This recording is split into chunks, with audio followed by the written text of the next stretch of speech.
What's up, and welcome into Fantasy Baseball today on Thursday, September 25th. I am Frank Stampfl, joined by Scott White and Chris Towers. Today on the show, will any of these players be sleepers in 2026?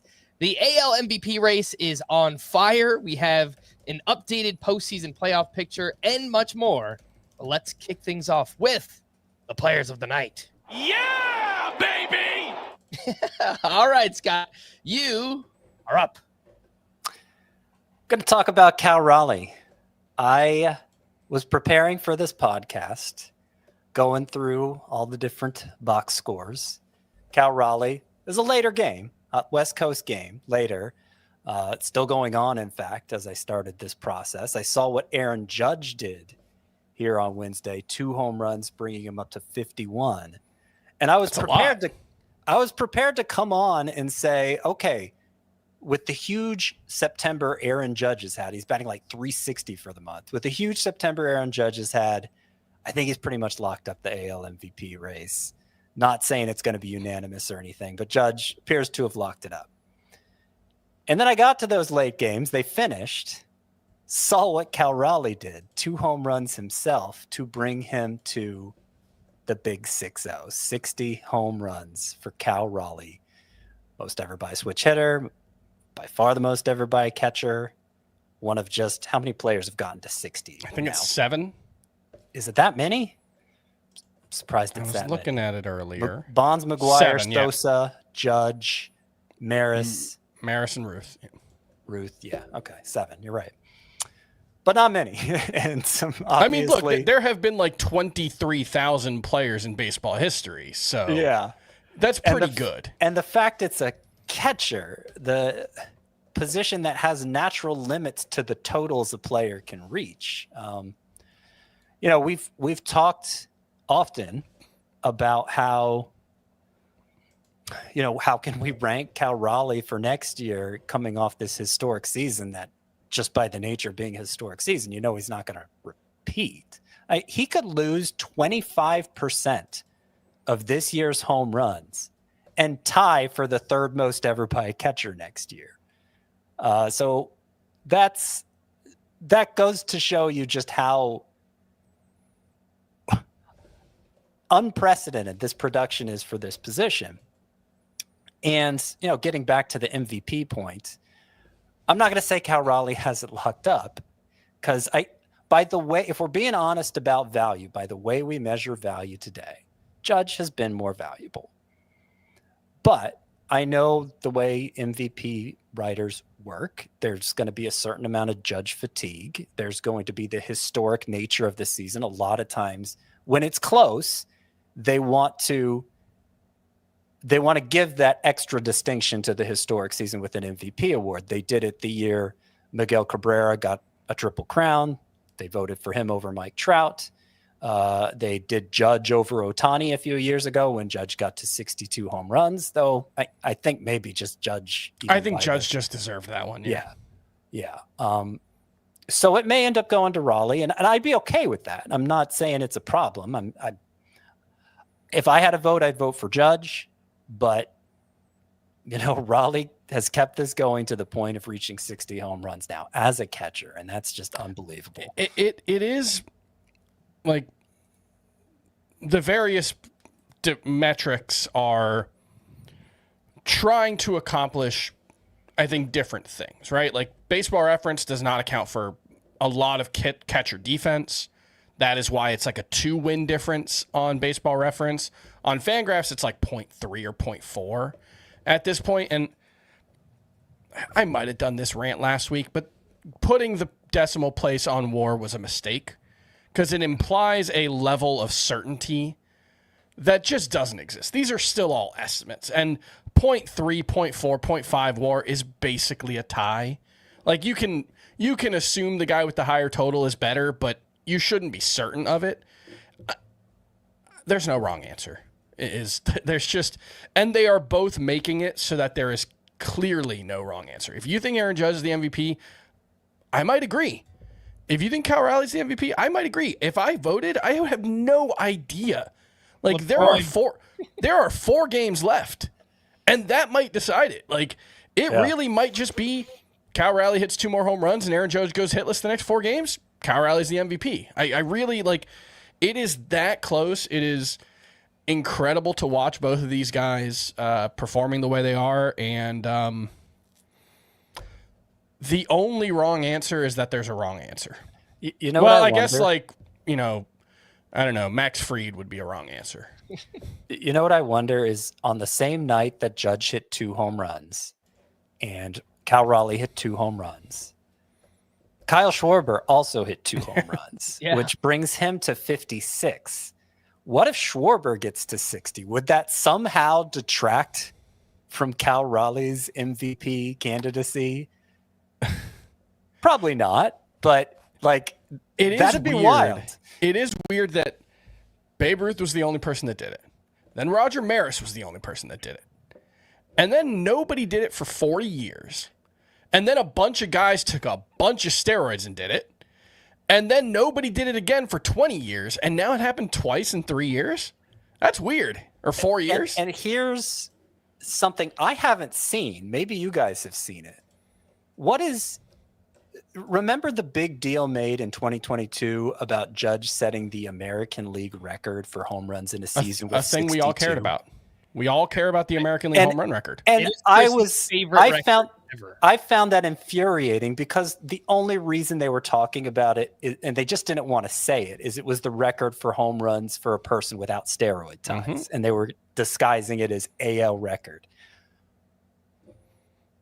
Kyle Schwarber, what is the NL record for single season home runs for a player without steroid ties? Because I think it's Hack Wilson with 56 or something, or 57. I think that's actually the number. How many did Carlos Stanton got 59? I think it's Stanton actually. Okay, so Stanton Schwarber is the true home run king. I think we can all agree. I have not seen any mentions of Schwarber approaching this record, and I find that interesting. He may not get there, but he's at 56. It's because Aaron Judge is on the Yankees. That's the answer. All right. No. Aaron Judge, they were cutting into college football games in 2022 to show Aaron Judge at bats. We're not doing that for Cal Raleigh. Maybe they will. If they won't, but maybe they will. Yeah. Maybe they will. You don't know that. Updated Fangraphs WAR, by the way, is Aaron Judge's 9.6 and Cal Raleigh 9.1. So negligible, but obviously both amazing. The next closest person is Bobby Witt Jr. at 7.7. So yes, both very, very deserving. But also, I would not want to have a vote for. How about Bobby Witt's bad luck? He is legitimately playing at a Hall of Fame level the last 2 seasons, and he's not going to get a single MVP vote. He's going to have 17 wins over the last 2 seasons and not get a single MVP vote. That's insane. That is pretty crazy stuff. All right, let's go over to Chris, your player of the night. What did I say? Oh, Tanner Bibee. Tanner Bibee, yes, who has, I mean, frankly, I don't know about you guys. I had pretty much given up on Tanner Bibee months ago, and that felt okay. And then over the last 4 starts to close out his season, he has only given up 5 runs, I think, total 4 runs over the last 4 starts, including a 10 strikeout start, an 8 strikeout start, only 5 today. But I don't know. I just don't know what to make of this. Part of it is he has clearly been searching for an answer all season long. He opened the season up and he just wasn't getting the strikeouts we're used to. He started throwing that sinker a lot more. He introduced I want to say he started throwing a cutter more as well, and just nothing was working. And then the last 4 starts, the changeup has been excellent. The cutter has been really good. Well, I don't really know what to go with it. Yeah, I think I might have the answer for you. So I don't know what you're saying. The last 4 starts. I know in the last 3 for Tanner Bibee, he's been throwing his cutter multiple miles per hour harder. It was up in this start Where did he go on my notes here? 2.2 miles per hour. 2.2 miles per hour. Okay, he's up 2.2 miles per hour. And in those 3 starts with the harder cutter, Tanner Bibee has a .86 ERA, .71 WHIP, 9.9 K per nine. So good. like it's made a difference. It's the sort of adjustment that over a sample of 3 starts might work, but maybe once you start getting into 10, 12 starts, hitters catch up to it. And we're going to run out of calendar before that happens. Who was Brian Bayo? I think had a stretch where he started throwing a cutter a lot more and got a bunch of strikeouts for a couple starts, and then it kind of faded. Yeah, there was another guy like that too. I know Bayo was he getting more strikeouts? I know he got better, and he actually was better for a long time. But I obviously he's not missing bats. He didn't end up missing bats the way Bibee has recently.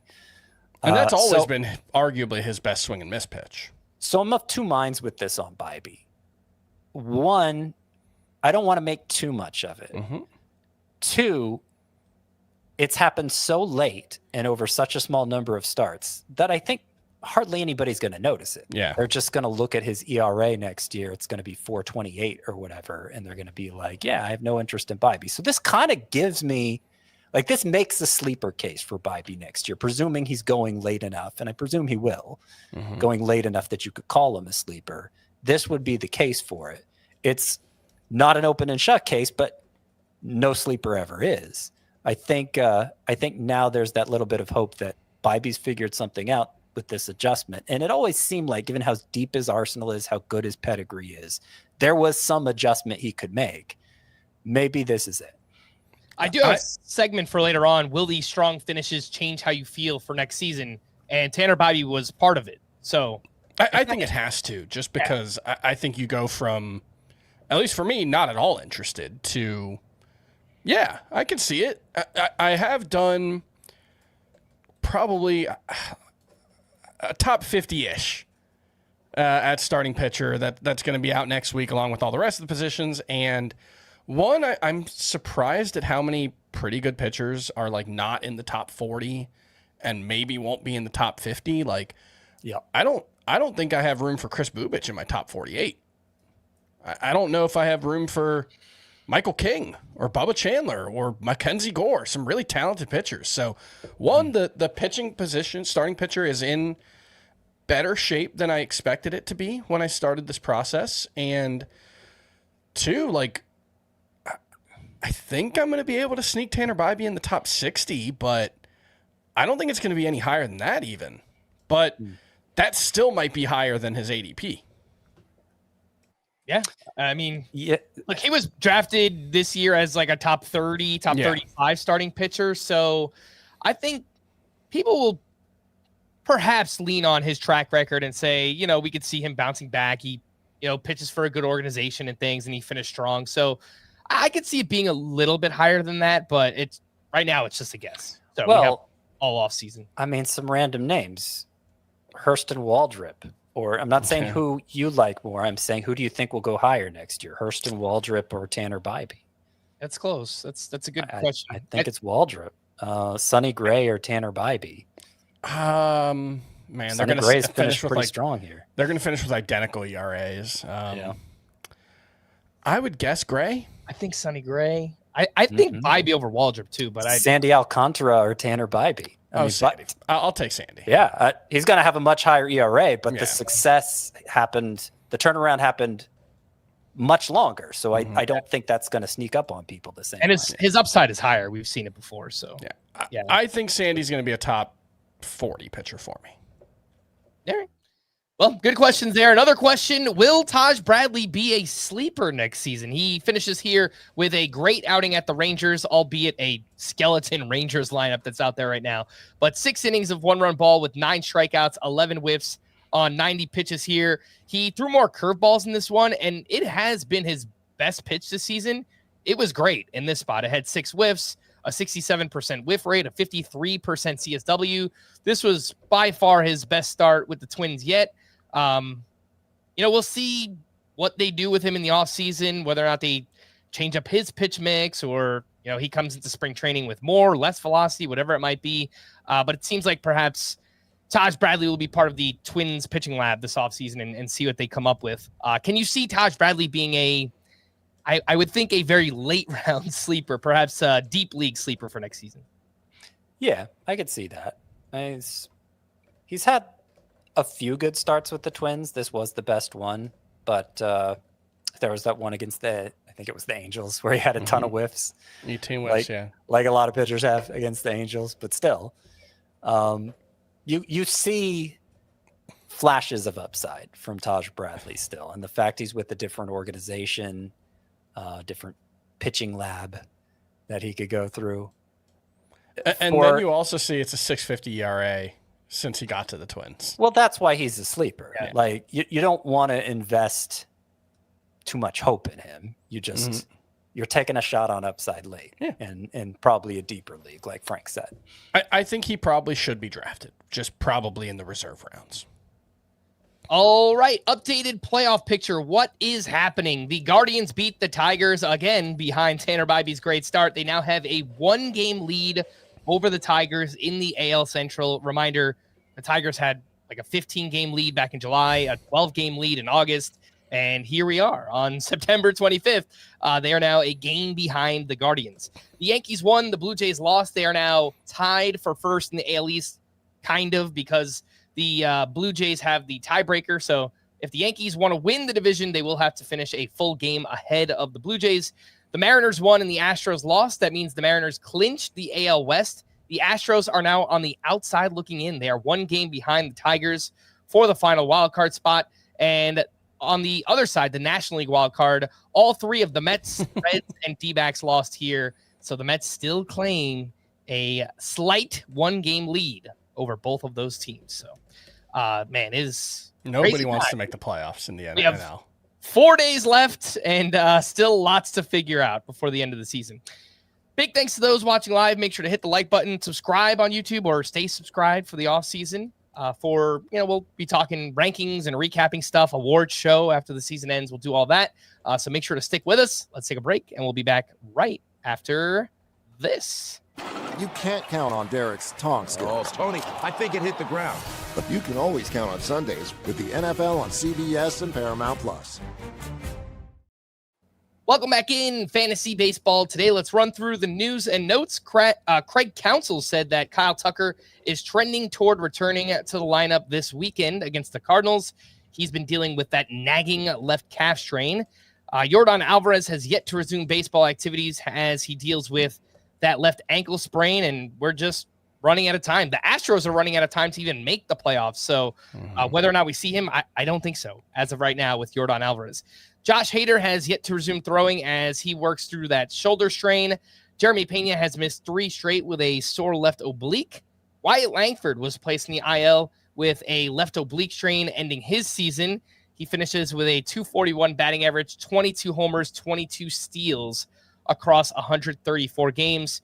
Chris and I spoke about Wyatt Langford yesterday. Scott, you weren't here. You didn't have a chance to opine.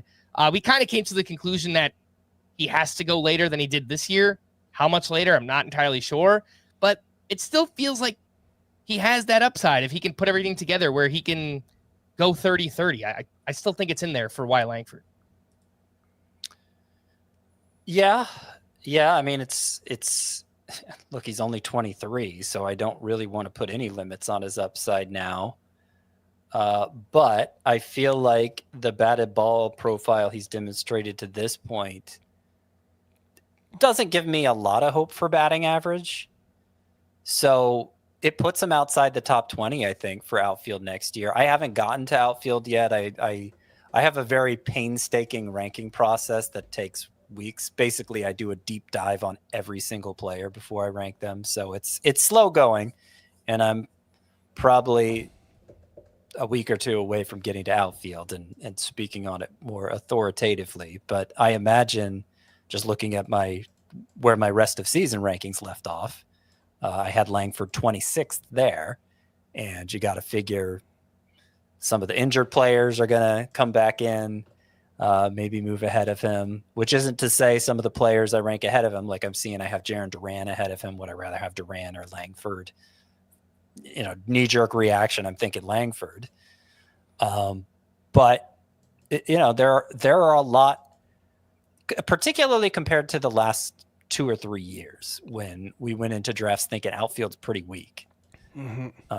It doesn't feel that way anymore. So you don't need to extend yourself for upside, I think, the way you might have been inclined to the past couple years. Samuel Basayo left early after getting hit by a pitch on his right hand. X-rays came back negative. O'Neal Cruz was removed from Wednesday's game with left ankle discomfort. Cade Horton will undergo an MRI on his back after leaving Tuesday's start early. Ramon Laureano was diagnosed with a fractured finger and will be out past the NL wildcard series. Robbie Ray did not start as scheduled on Wednesday and is unlikely to pitch again this season.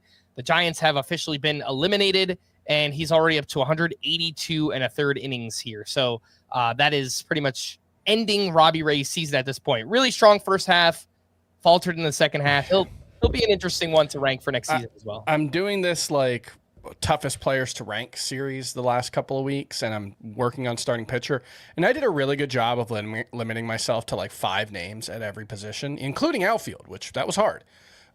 Pitcher, I've got like 9 already, and that's without Robbie Ray, that's without Tanner Bibee, that's without Jesus Luzardo, that's without Mackenzie Gore. Like there are just, and that's the very nature of the position.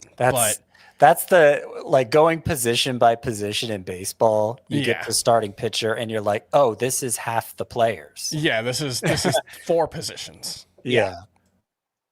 So, all right, moving on here. Anthony Santander finally made his return to the Blue Jays lineup. He hit 5th and as the team's DH.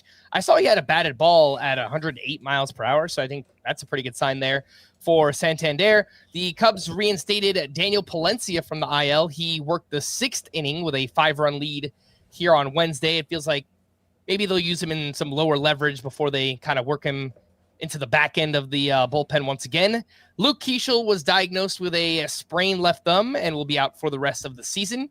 Yusei Kikuchi was removed from Wednesday's start due to a left forearm cramp. He did pitch pretty well before leaving against the Royals. 5 innings, 1 hit, 1 run, 6 strikeouts to 1 walk here.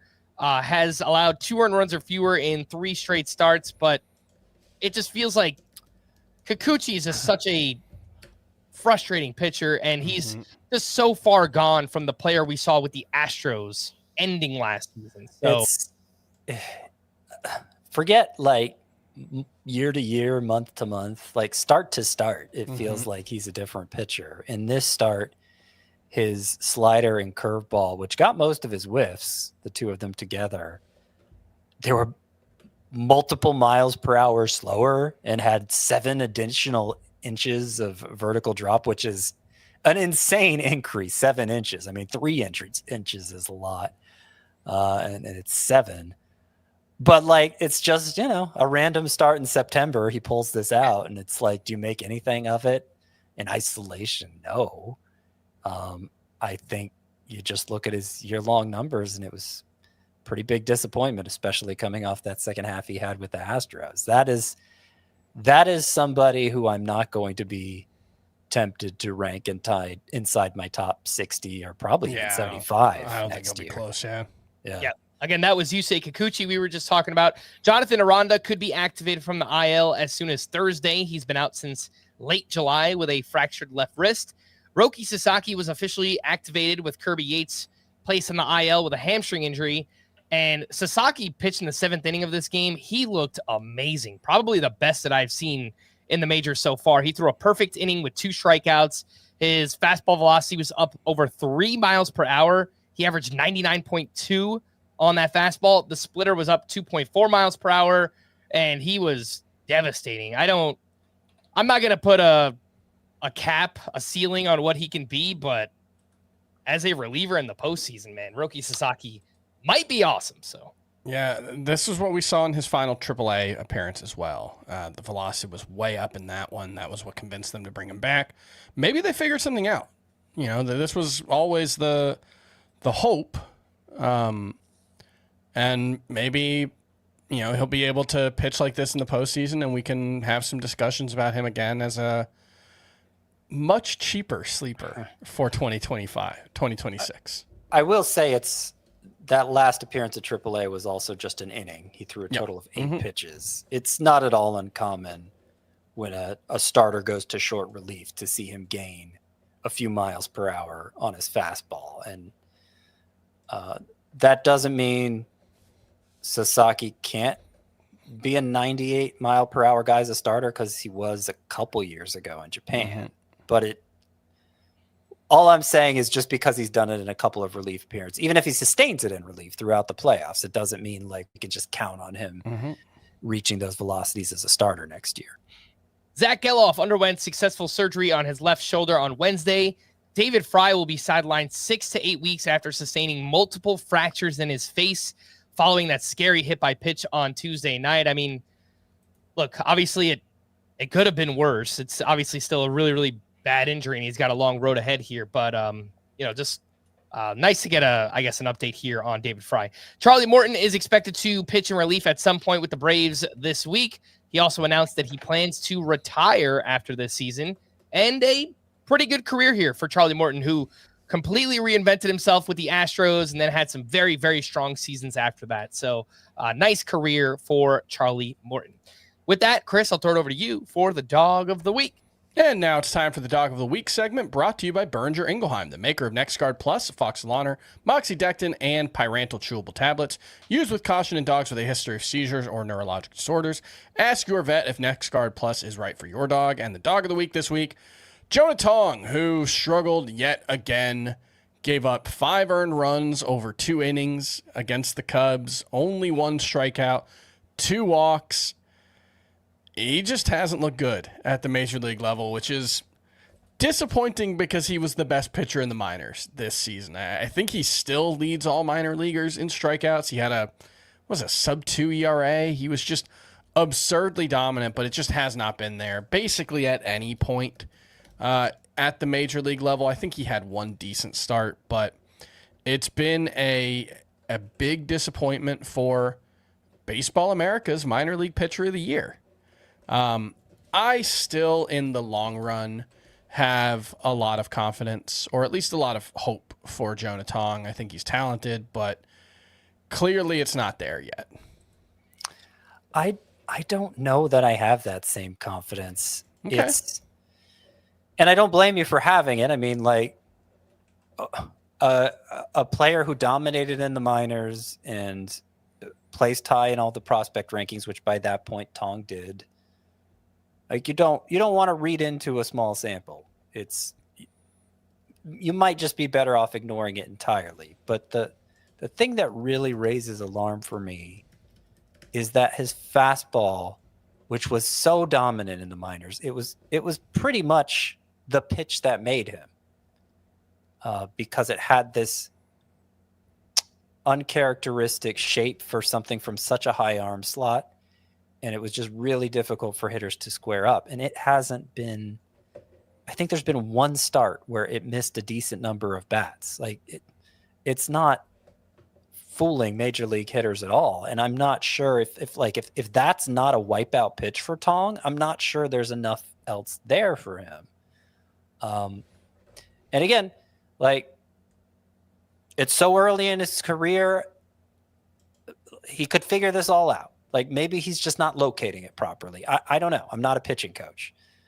But I think, compare Tong to like Bubba Chandler or. Oh yeah, you take Bubba Chandler ahead of him next year. Yeah. I mean, even if we're penciling Tong into the rotation next year, like it's the most I could invest in him is a late round pick in a standard size league. It's not sort of like I was saying for Taj Bradley.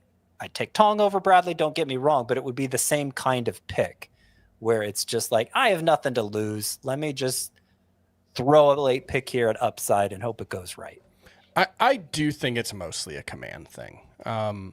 You look at like the pitch chart today, it's a lot right in the middle with the 4-seamer. There's some in the upper third of the zone, but even then, he only had 2 fastballs above the strike zone. And if you're going to get whiffs, I'm not saying you have to throw everything letter high, but that's that's a big place to get whiffs. You're looking for out of the zone whiffs, and he hasn't been able to get that.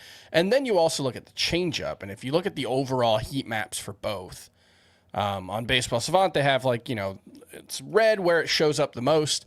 The changeup and fastball both, the most often they show up is right in the dead center of the zone. And that's just, it's really hard to succeed even at the major league or even with good stuff at the major league level if you're not commanding well. And I think it's mostly a command issue. Now, look, he's got a weird delivery and maybe command's just always going to be an issue for him. And maybe he's just a quad A guy. Maybe it was just minor leaguers can't do it, but major leaguers can. And, maybe they've got these like crazy batting cages now where they like superimpose a video of the pitcher and they get the spin and arm angle right. And like hitters can actually like see. Have you guys seen these? They're crazy. No. Is that the traject machine? Yeah. Where like they can move it based on the pitcher's arm angle. They can superimpose a video of them and like actually get, it's not perfect obviously, but they can get what the pitchers look like. And it might just be like Tacoma Rainiers can't afford one of those, but the Seattle Mariners can, right? Like it might just be as simple as, minor leaguers just were completely taken by surprise by this guy and major leaguers aren't.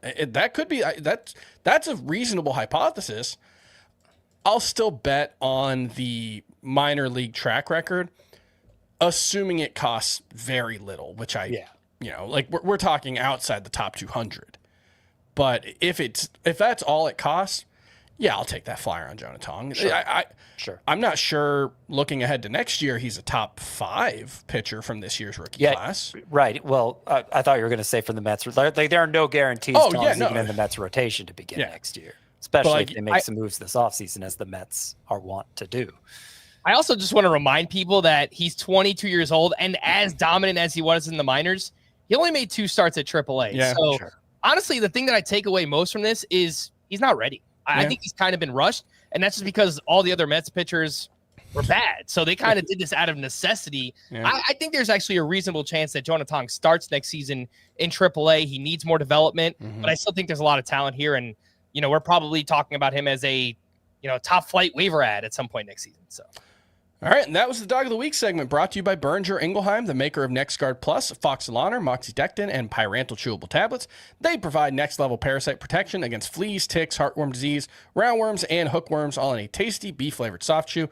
Used with caution in dogs with a history of seizures or neurologic disorders. Dogs should be tested for existing heartworm infection before starting a preventive, and ask your vet about NexGard Plus chews.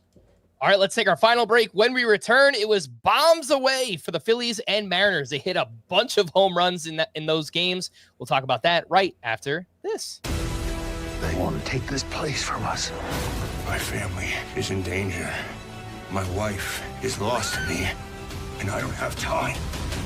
1923, new season now streaming exclusively on Paramount Plus. Welcome back in Fantasy Baseball today. Bombs away for the Phillies. They won 11-1 in this game on the back of, wait for it, 8 home runs in that one. Kyle Schwarber, 2 more Schwar bombs. He is up to 56, as we mentioned earlier. Also 132 RBI this season. Very interested to see, A, what kind of contract he gets, and B, where he lands this offseason.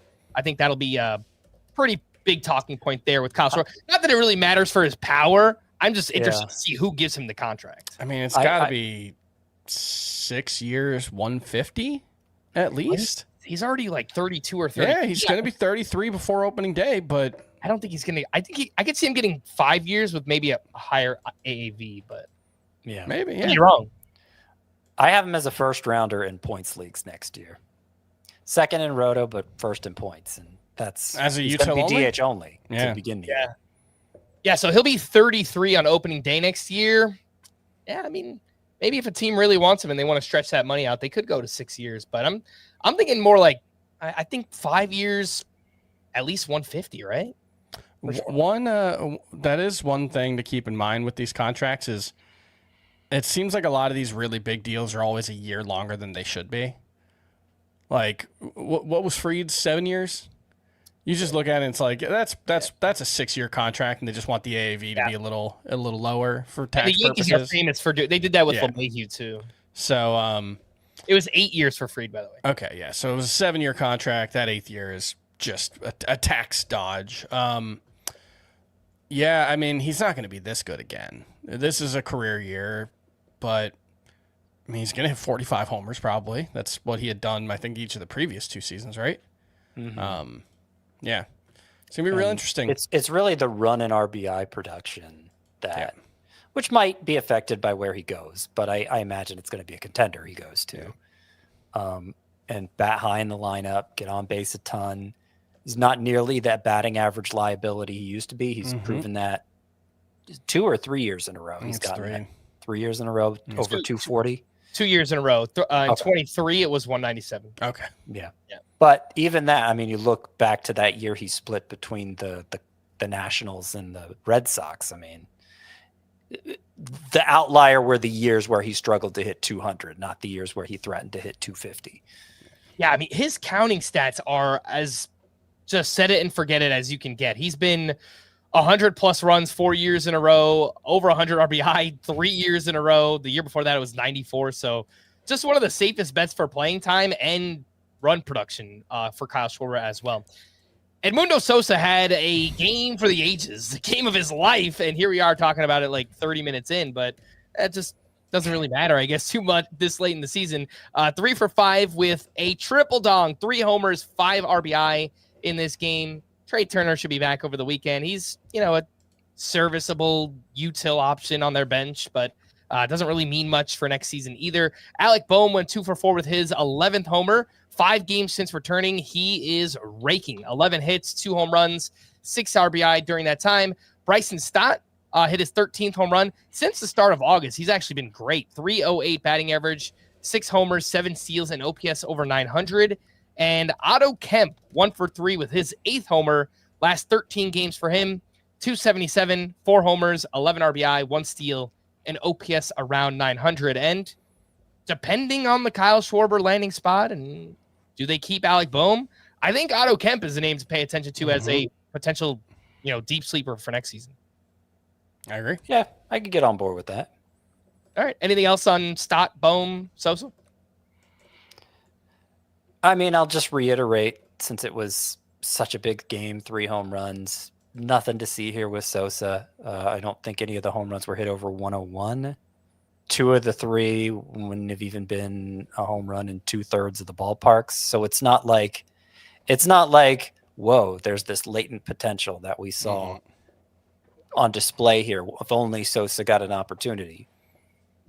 He's not going to get the opportunity anyway. But even if he did, I don't think it would be much to write home about.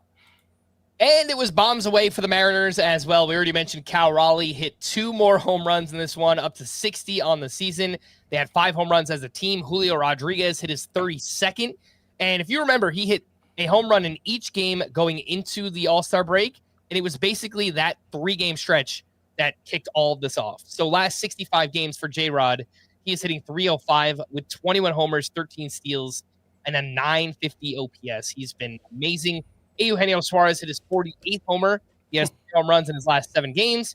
And Jorge Polanco is finishing strong with a big September, 333, 3 homers, 13 RBI, a 994 OPS. I think he's kind of worked his way back into middle infield, corner infield conversation for next season. Anything else to add on Polanco, Suarez, J-Rod? I'm pretty sure Polanco will just be second base for next year. So not the corner infield conversation, but yeah, he'll be top. I haven't gotten to second base yet, but I feel confident saying top 15. Chris, going into next year. Second base rankings. Yeah, I need to move him up. I have him 18th.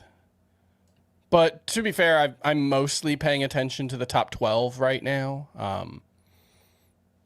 Yeah, he should be at least top 15. I hope he ends up somewhere where he is loved and appreciated. Well, yes. Yeah.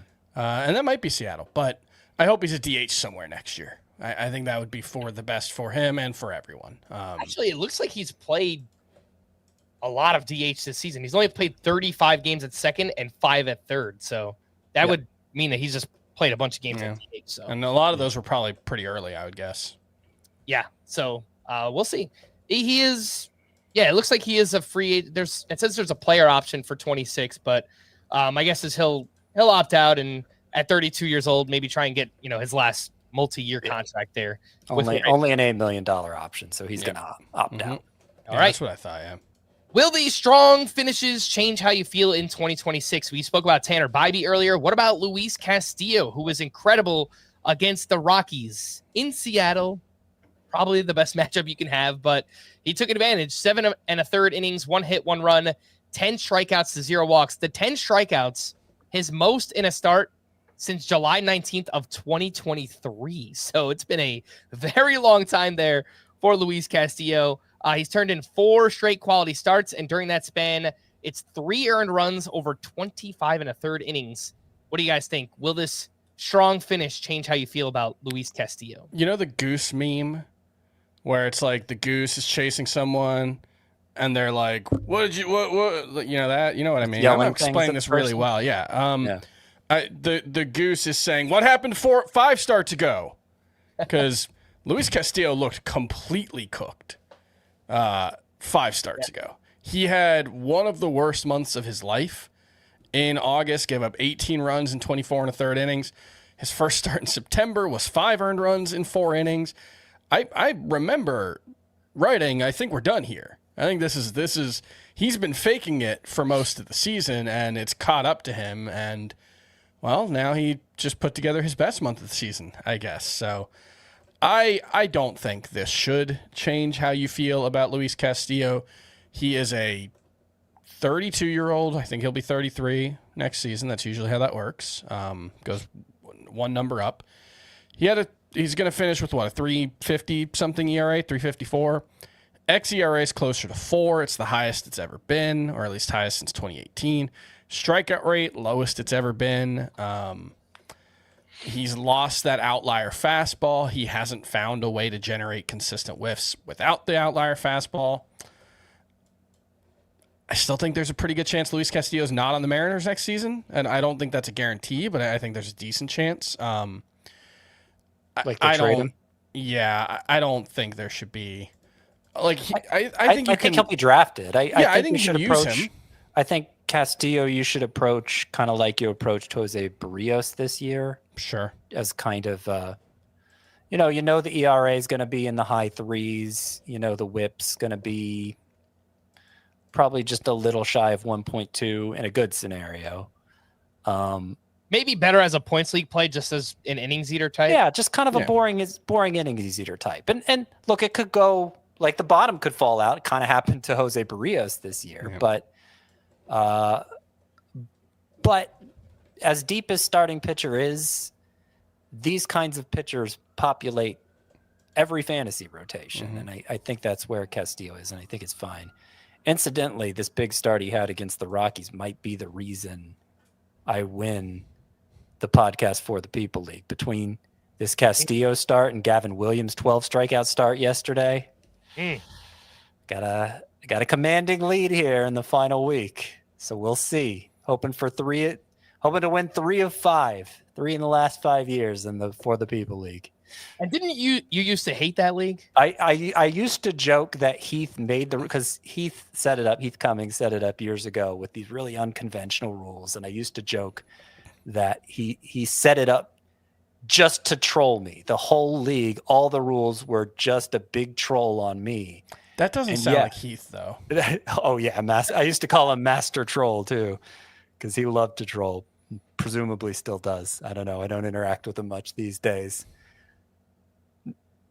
Love Heath, but our jobs don't intersect much anymore. And yeah, I used to struggle with it, but I think I've gotten a handle on the For the People League. So what that tells me is if you win again, it's time to change the rules. Oh yeah, absolutely. So that, we can just kind of end this winning streak for Scott. What about Jackson Merrill, who is finishing strong as well? Hit his 16th home run last 16 games, 318 batting average, 7 homers, OPS over 1100. Looks like he's changed the approach too. It's a lot more fly balls, hitting the ball extremely hard. Maybe he's just finally healthy. I don't know. You guys Scott mentioned 2 names earlier, Jarren Duran, Wyatt Langford. Do you think Jackson Merrill will be drafted? ahead of those guys. They way ahead. Really? They feel I think so, yeah. kind of all similar to me. I don't know. Wait. Ask the question again. Do you think Jackson Merrill will be drafted ahead of Jarren Duran and Wyatt Langford next season? And Chris, you said way ahead? I think so, yeah. Huh. I think they're all kind of similar. I would have thought he'd be drafted behind both. Interesting. Just because he's less of a steals threat by a lot. I mean, I think he's fast enough to steal bases, but he hasn't shown that inclination. And he hit the worst of the three this past year. So he did hit. Well, his OPS is Wyatt Langford has a lower OPS than 774, right? They're probably similar, I would imagine. Yeah.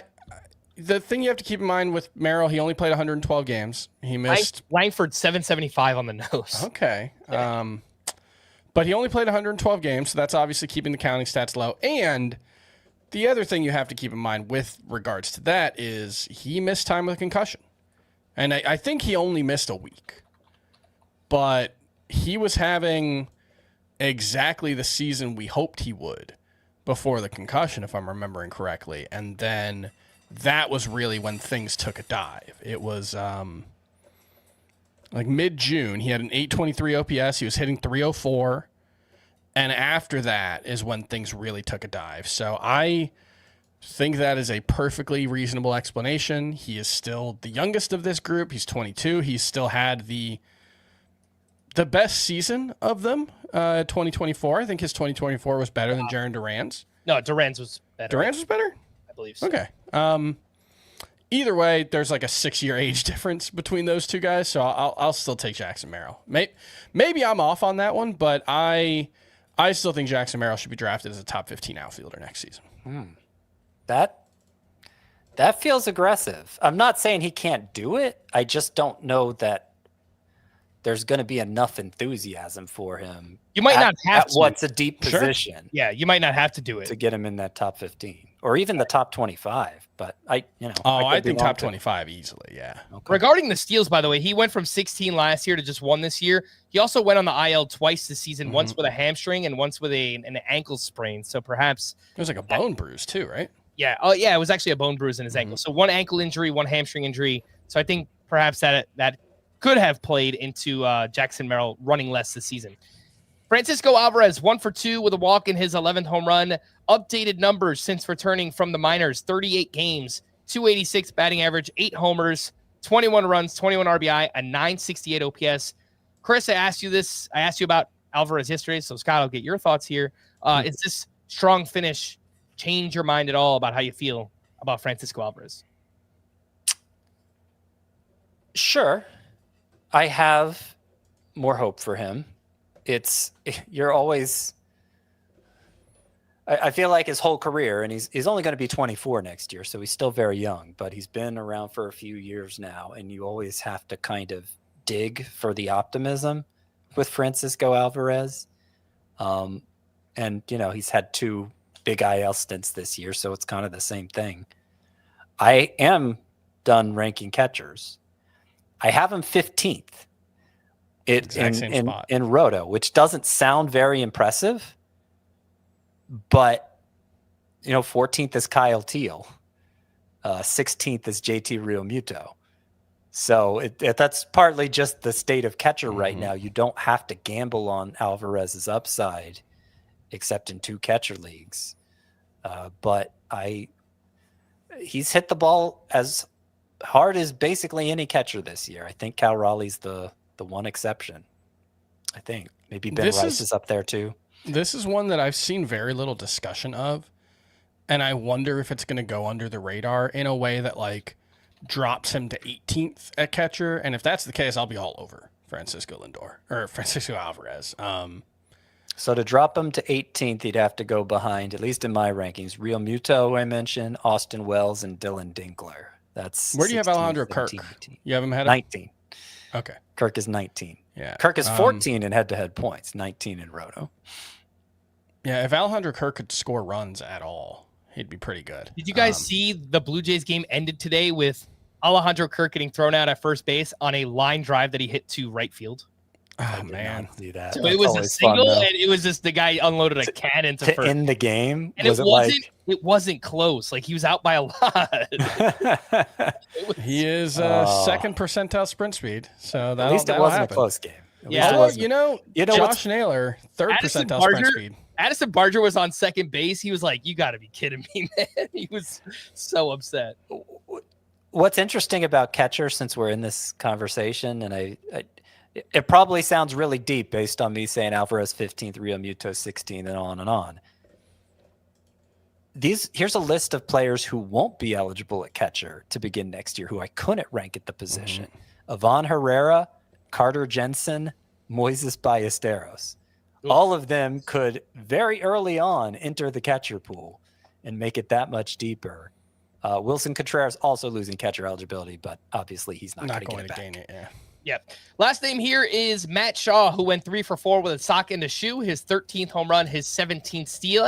He hasn't exactly been hitting well in September, but the second half overall has been pretty good. 267, 11 homers, 6 steals, 859 OPS for Matt Shaw.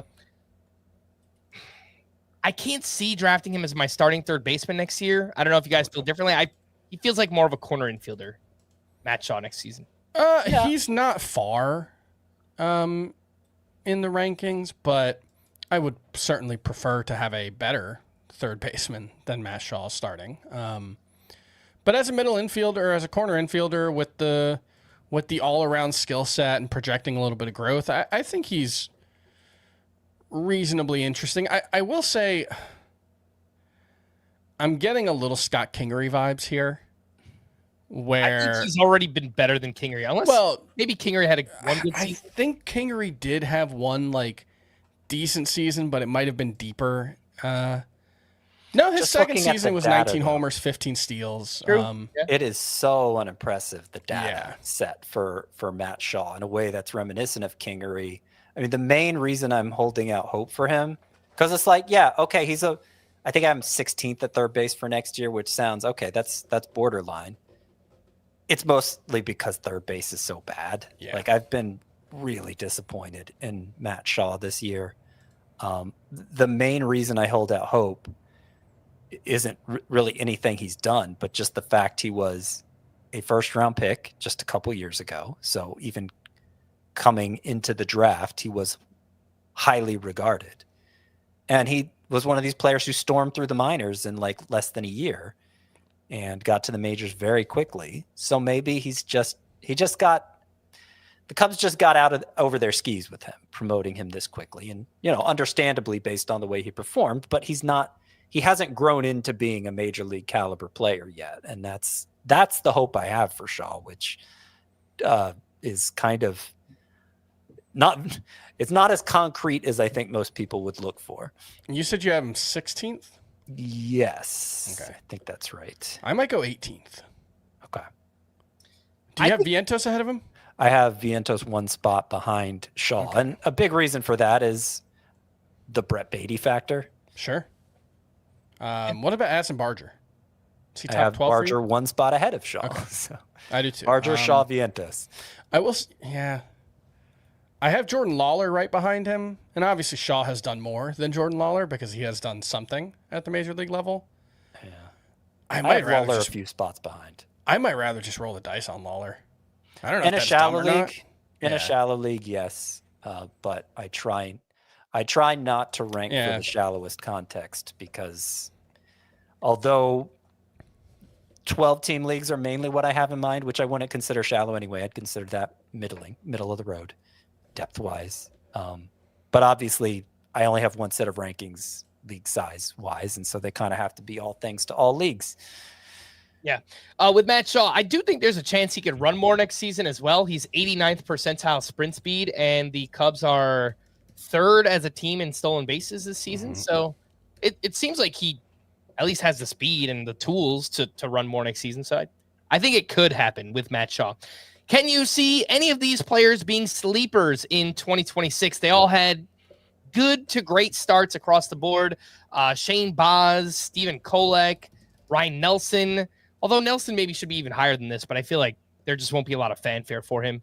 Luis Severino, Bryce Elder. So Again, 5 names: Elder, Severino, Ryan Nelson, Stephen Kolek, Shane Baz. Do you see any of those being sleeper types for next season? The only one who I think might be good is Nelson.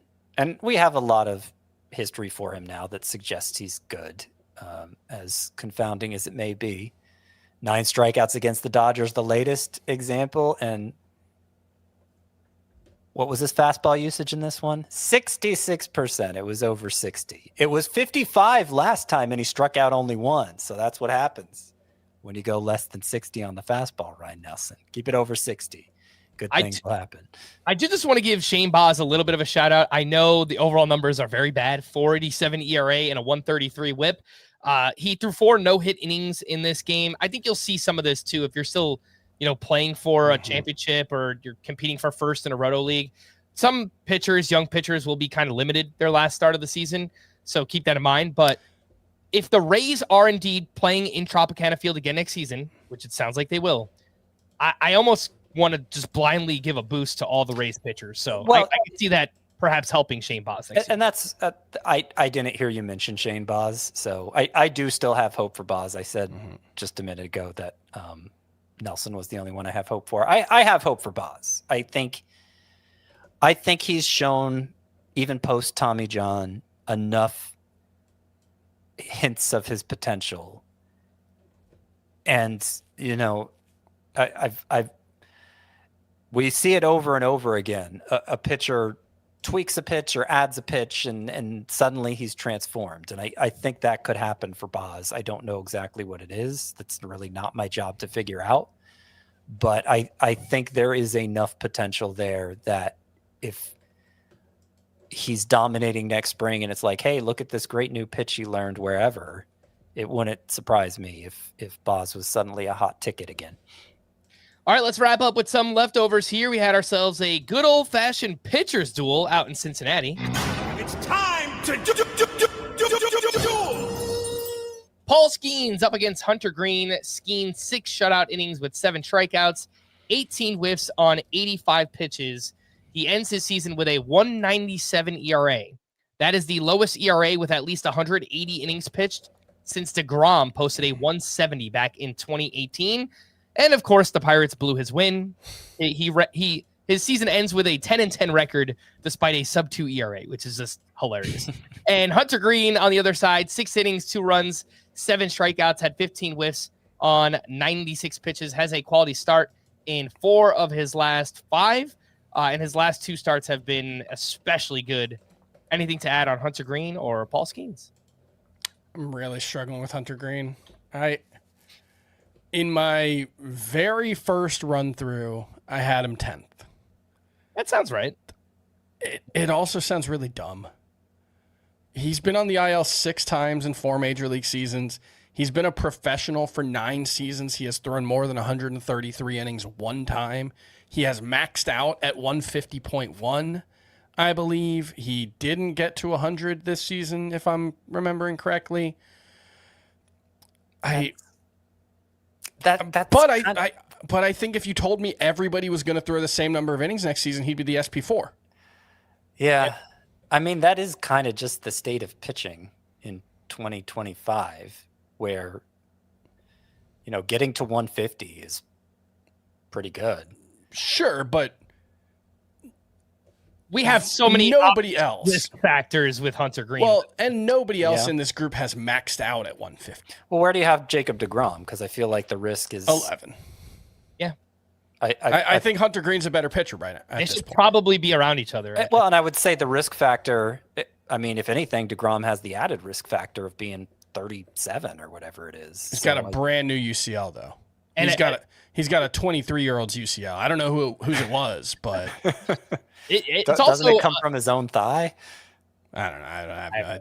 It's also there are multiple ways they can do it. A huge jump in innings, right? Like, how do we factor that in for DeGrom? He threw 10 innings last year, and now he's all the way up to like 170 something. So I'm coming more and more around to the Nick Pollock way of thinking with workload expectations. To just, he goes all the way to say don't completely ignore them, just assess pitchers on ability, and you can't predict the innings, so don't even try. I don't go that far, But in terms of what I care about when assessing pitchers, that ranks pretty low for me. I just want them to be. I just want to trust that they're going to be awesome when they are on the mound. And look, Garrett Crochet before this season, I mean, I guess he got to 130 or 140 innings last year, but it was, 90 real innings and then a bunch of fake innings. Like, he had never been a full-time starter for more than 3 months in a row, and he's going to end up, I think he's one of 2 pitchers above 200 innings. Correct. Him and this Logan season. Webb. Yep. So it's not as easy. It's not true that to say we can't predict innings. We're not nearly as good at as we like to think we are collectively. The Royal we. Obviously, I am. But he pitched here on Wednesday, so I feel like it's appropriate to bring this up. Hunter Brown is actually the one that concerns me more than Hunter Green, because he wasn't good here at the Athletics on Wednesday, 4 earned runs in 5 innings, but that he's had a great second half overall, in that even with this start, 2.43 ERA for Hunter Brown in the second half. And so there's been no reason to talk about any concerns I might have for him. I was kind of waiting for a start like this because he just wasn't looking nearly as dominant to me in the second half, and to, put some numbers on that. Less than a strikeout per inning in the second half for Hunter Brown, 62% strike rate, 10% swinging strike rate. Like, if I don't know ERA and you're just reciting those numbers to me, like, that doesn't sound like a very good pitcher. And yet I'm sure we're going to rank Hunter Brown like an ace. I think I'll have him behind Hunter Green. I think I'll have him toward the bottom of the aces, because I'm just not totally sold on him being a true ace. Not that he's not good, just I'm not sure he deserves to rank quite that high. The one thing I would say is this is now 2 years in a row of Hunter Brown being really, really good at limiting quality of contact. It was a 334 expected WOBA on contact in 2024, 358. This season, league average is 369. I would say multiple seasons in a row of being better than average at that is probably a sign that there's some skill there. No, there is. Like I said, he's good. I'm just saying I don't trust that as much. Sure. No, I think that's, but it's also 25% strikeout rate last year, and that was with the really poor start, 29% this year. He's my SP 8 right now, so he is ahead of Hunter Green. But we've said it a lot. I think SP 4 through probably 12, 15 maybe is a jumble. Yeah. It's you could go in all kinds of different directions there. Other stud pitchers being studs here on Wednesday. Garrett Crochet was awesome again at the Blue Jays, 8 shutout innings with 6 strikeouts. He leads MLB with 205 in the third innings, but I think Logan Webb is going to make another start this weekend, so probably going to surpass Garrett Crochet. Max Fried, another great start against the White Sox, 7 innings, 1 run, 7 strikeouts. He leads all of baseball with 19 wins. Blake Snell, strong start at the D-backs, 6 innings, 1 run with 5 strikeouts. Last 3 starts, he has allowed exactly 1 run over 19 innings with 28 strikeouts. And Jacob deGrom puts the finishing touches on a great bounce-back season. 5 innings, 1 run, 8 strikeouts here, had 16 whiffs on 74 pitches, and finishes with a 2.97 ERA, 0.92 whip. Was kind of struggling before this one. He had a 4.74 ERA in his previous 9 starts. Perhaps that was just tiring out, the workload catching up to him type thing. But anything else to add on deGrom, Snell, Fried, and Crochet? Go ahead. Is Fried going to be third in AL Cy Young voting behind Skubal and Crochet? Him or Hunter Brown? Yeah, I think it's between those two. Brown's down to a 2.30 ERA, so that's. I think Brown probably gets the edge, but Fried's had a remarkable season, and it's worth keeping in mind that the Yankees lost Garrett Cole right before opening day. They had already signed Max Fried, obviously, but he goes out, gives them this season with a career high in innings. Just a tremendous performance by Max Fried. Really, really impressive stuff. Blake Snell is at the top of the list of pitchers that I have no idea what to do with for 2026. I will say I'm much more likely to draft him this season because I'm going to guess that we're not going to draft Blake Snell as a top 10 SP like we did last year. He's kind of pitched like it though since coming back. Well, that's the thing. He almost always does, but he's only thrown 130 innings twice in 10 major league seasons now, and this will be. Is he going to hit 60? He just got over 60. Just got to 60. So where are you slotting him since you've kind of have your rankings are more like the rankings you're putting out are kind of more top of mind, right? First draft. Yeah. Okay. It's very much a first draft. Okay. 21, but 21. Okay. That doesn't. I just kind of put him, Ohtani, and Glass now right in a row. As they're awesome. I have no idea what kind of workload to expect from them, but they're going to be awesome when they're on the mound. I might be a little higher on Snell than that, but it's the way you've talked about Snell made me wonder if you were going to have him like in your top 30 even. But yeah. I mean, he's awesome. Yeah, you just got to know going in. Yeah, that you're probably not going to get 150 innings from him. That's happened twice in 10 years again. It is funny. It's 2 seasons of 180 innings, nothing above 130. And the 2 seasons he got to 180, he's won the Cy Young. Yeah. So I have no idea what to do with Blake Snell. Couple of hitting leftovers here. James Wood is waking up a bit. 2 for 4 with a double dong here. Has 3 home runs over his last 2 games. Multiple hits in each of those. Brandon Lau hit his 31st homer. He has 3 home runs in his past 6 games. Tyler Stevenson hit a clutch home run in the 9th inning of that one. 4 for 5 with his 13th homer. Shea Langoliers had a huge game. 4 for 4 with his 31st home run. And Scotty, it's time to pay up. Taylor Ward hit his 36th home run. So what are you thinking here, Frank? Cookie Crisp, a little Honey Nut O's, Honey Nut Cheerios, Oops O's. All Berries, seasonal maybe, Count Chocula, Peter Pan. There's no Peter Pan. Yeah, Peanut Butter Captain Crunch. All great options. Oh, Reese's Puffs?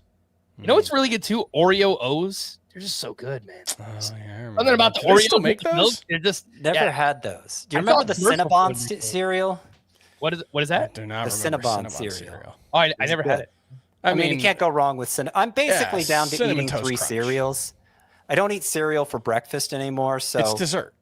yeah. So I'm basically down to just eating Cinnamon Toast Crunch, Cocoa Krispies, and Frosted Mini Wheats. Believe it or not, I've always been a big Frosted Mini Cocoa Wheats guy. Krispies are so good. They are.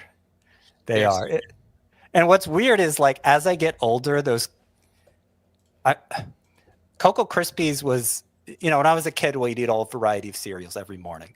Cocoa Krispies was one my dad would buy for himself and hide away in the pantry and pull it out and snack on it at night. And I always thought it was like, what's the big deal? Cocoa Krispies. Why?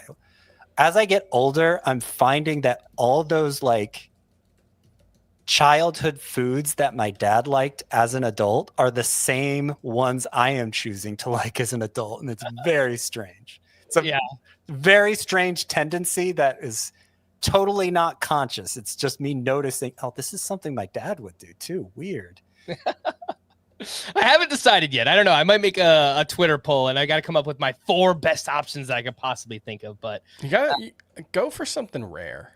Go for something that they don't always make. All right. Maybe it's like artisanal seasonal cereals. Something seasonal, right? Like some kind of rare Count Chocula or something like that. We'll see what we got. I did want to mention Jesus Luzardo as well, who was filthy against the Marlins. 7 innings, 1 unearned run with 10 strikeouts here. Has gone 7+ innings in 3 straight. Chris, we were talking beforehand. He's going to finish with the 5th best FIP among qualified starting pitchers this season. And probably top 10 in xERA too. Oof. I'm certainly not going to rank Jesus Luzardo that high, but he, I believe, is a top 30 pitcher for me. Yeah, I had him at 30, and that might be too low. I think, I feel like he should be top 24. Yeah. I also feel about Luzardo the same way you feel about Peralta and Dylan Cease is buy when the cost is down, although sell when the cost is high. I don't think the cost is going to get that high this year. Well, I think the one time that we had to pay up for Luzardo, where he was, I don't know, a top 20-ish starting pitcher, he failed miserably. He was a complete disaster. Where are you slotting? Where do you have Luzardo slotted initially? He's 30th. Yeah, it feels like it should be higher. Okay, it does feel like. I feel like he should be right around strikeouts. He should be around Glasnow and Snell.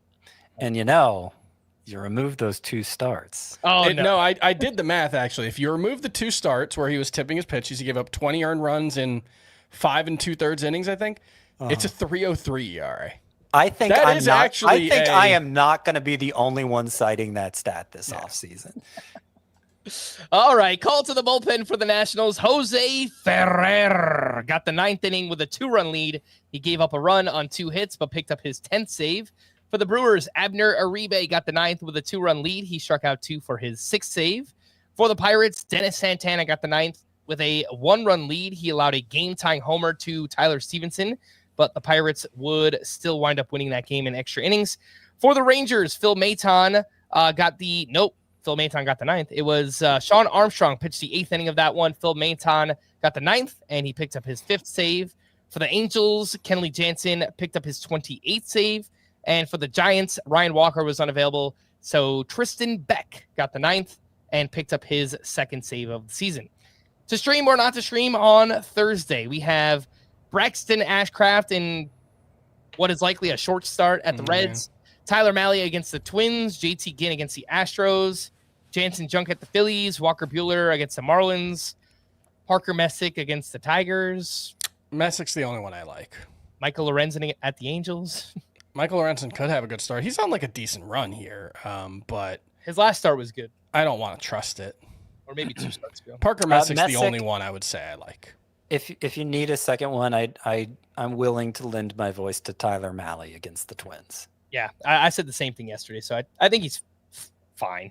And then on Friday, there are so many TBDs around baseball right now because we just don't know what managers want to do. It's the final series of the season, so things could still change. But the names that I do have are not great. Miles Michaelis at the Cubs, Cade Cavalli against the White Sox, Slade Ciccone against the Rangers, Brandon Sproat at the Marlins, Joey Wentz against the Pirates.